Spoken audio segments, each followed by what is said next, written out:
Welcome to this session. In this session, I am going to talk about solar energy and its applications. Solar energy. Solar energy is the source of all the life present on the earth. Without solar energy, we cannot lead our life on the earth. Most of the energy which is available to us that is provided by the sun in the form of radiation. We are getting food materials from plants and animals. Plants prepare their food materials by utilizing solar energy, and we are leading life on the earth because of heat. That heat is produced by the solar energy. Nowadays, we are using petrol and diesel, the fossil fuels for running automobiles. So these fossil fuels, these are formed from dead plants and animals in the deeper layers of the earth. Because of the high temperature and pressure, the buried dead plants and animals, they are slowly converted into fossil fuels. And when we burn these fossil fuels, the solar energy which is present in them, that is in trapped form, trapped solar energy, that is released upon burning the fossil fuel reserves.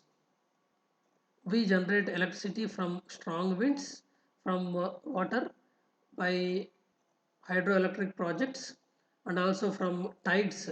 Also we generate electricity. The driving force for all these is the solar energy. Solar energy, that is the reason for the earth's weather systems. Strong winds and strong rains, they occur because of the solar energy.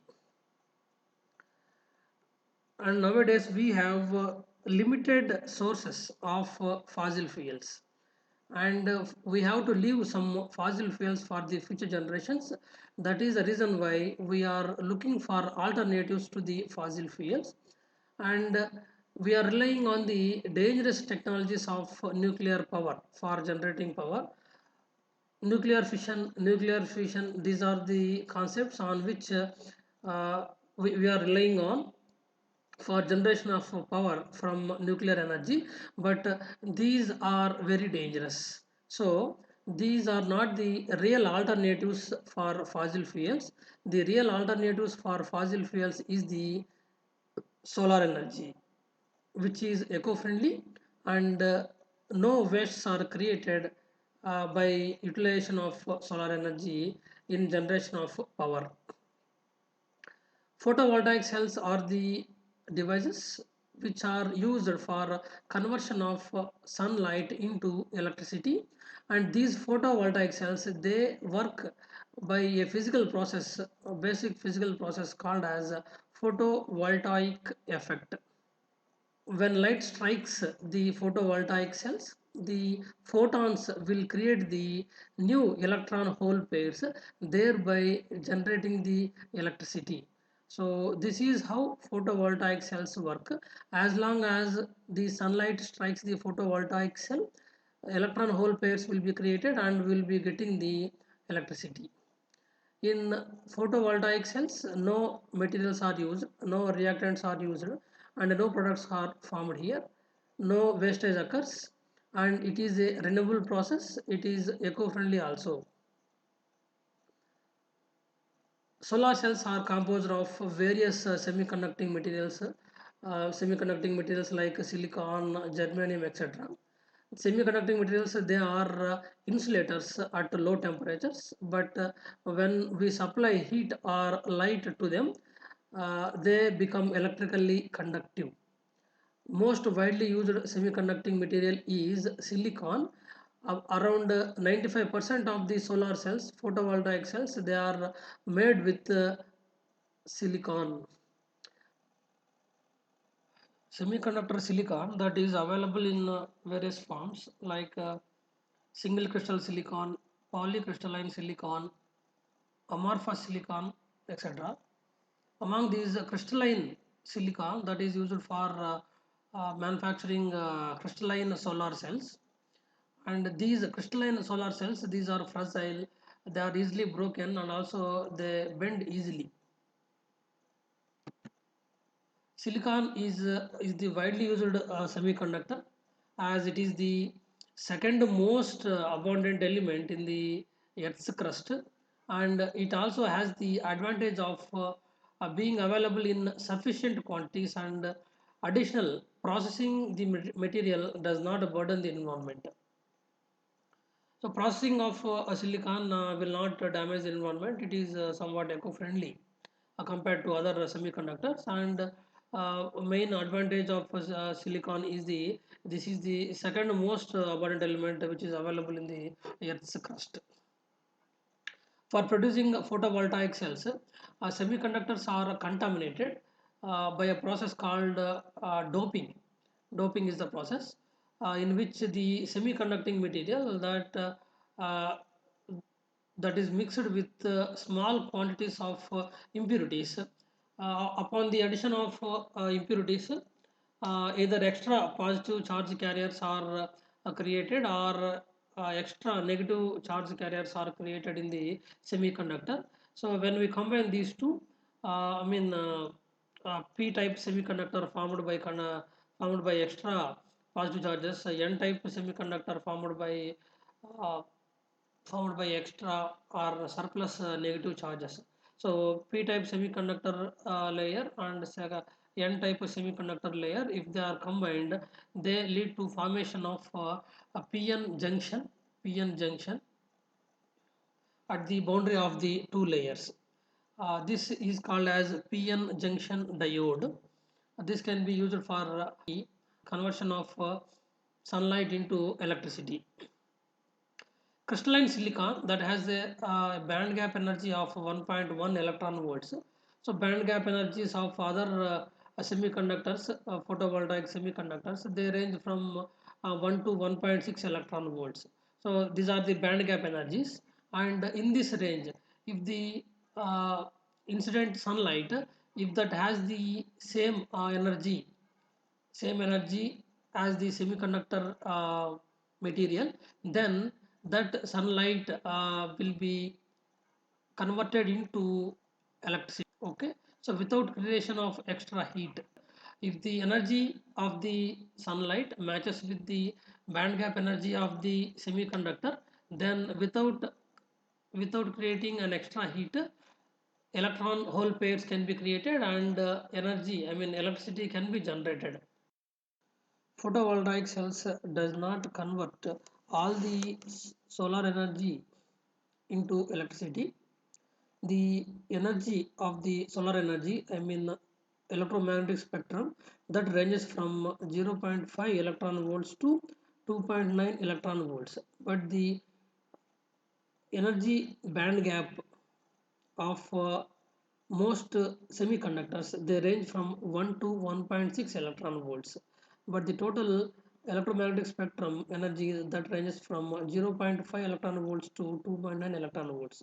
So the sunlight that matches with the band gap energy of the semiconductor, only that sunlight is absorbed, that is converted into electricity. For example, a red light has an energy of about 1.7 electron volts, and blue light has an energy of about 2.7 electron volts. Most photovoltaic cells cannot use about 55% of the energy of sunlight, because this energy is either below the band gap of the material, or excess energy, or the energy is excess. Okay, less than 55% of the sunlight is absorbed by the photovoltaic cells for generation of electricity. Different photovoltaic materials, they have different energy band gaps. Photons with equal energy to the band gap energy are absorbed to create the free electrons, thereby generating electricity. Applications of solar energy. Nowadays we are using electric water heaters. We can also use solar energy for heating water. The devices which utilize solar energy for heating water are called as solar water heaters. These solar water heaters are extensively used in hotels, guest houses, tourist bungalows, hospitals, canteens, and also in various industrial units. You can see in the picture, this is a solar water heater. This is the water tank. The tank is connected to the collector where the water is heated, and the water heated that is pumped to the tank again. So water will be circulated between the tank and the collector, and whenever we need hot water, we will get that one through this tap. Next application of solar energy is space heating of buildings. We can heat the buildings for getting warmth. This is solar radiation, and because of this radiation, the air inside the room will be heated. This is the glazing, and because of this one, the air inside the room will be heated. This is one vent, this is another vent. Through this vent, the hot air will enter and the cool air will come out of the room through this vent. It will be heated again and then sent into the room. So in this way, the air inside the room will be heated, and so we will feel the warmth. Next application is solar distillation.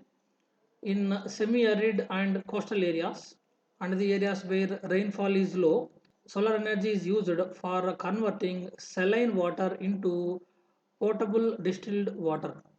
So for this purpose, we use solar distillation plants. It looks like this. This is a solar distillation plant. So this is solar radiation. Because of this solar energy, the water present in the plant, this is sea water. This is the sea water tank. So through this sea water will be introduced into the distillation plant. This water gets heated and water vapors are produced. Only water will be converted into vapor here. Impurities present in the sea water will remain in the solar distillation plant, and the water vapors are collected by this layer. When the water vapors touch this layer, they get condensed, and we'll get the fresh water in this tank. In this way, solar energy is used for distillation. Next application is solar pumping. We use extensively water pumps which run with electricity, but we can also use solar energy for pumping water. So in this picture you can see this is the solar panel. This generates electricity, and that electricity is supplied to a pump here. This is actually submersible pump. It is submerged in the water, underground water. This is the ground level, and this submersible pump runs with the electricity produced by the solar panel, and the water will be pumped like this. Next application is utilization of solar energy for drying of agricultural and animal products. Mostly sun-dried agricultural products are potato chips, grains of maize, paddy, ginger, peas, etc. And most sun-dried animal products are fish. Fish drying is the best example for solar-dried animal products. Next application is solar furnaces. Furnaces are the devices used for heating. Solar energy can be used for heating samples like this. This is solar radiation. Solar radiation which is reflected by a heliostat onto a concentrator. This is a concentrator. This concentrator will reflect the solar energy again onto the sample. This is the sample. In this way, we can use solar energy for heating purpose by using devices called as solar furnaces. Next application is solar cooking. Solar cooking has more advantages than the normal cooking. The advantages are no pollution, no charring, no overflowing of food, and the taste of the food cooked by solar cookers that has a natural taste, and the food cooked by solar cookers that is very nutritious and contains vitamins in very high content. So this is a solar cooker. Here solar energy that is reflected by this surface onto the black pots, or the lids which are coated black, as black absorbs more heat. So the solar energy is reflected onto the lid. The lid gets heated and the food which is present in the pots gets cooked. Next application is solar electric power generation. Electric power can be generated using solar energy by using devices called as photovoltaic cells. This is a solar electric power plant. This is the solar panel, and when solar energy is incident on this panel, it will generate direct current which is stored in a battery, or which is stored in an inverter. From the inverter we can use the electricity for household purposes.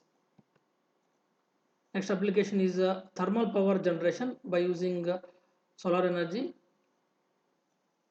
In this process, solar energy is first utilized to heat up a working fluid or gas or water or any other volatile liquid.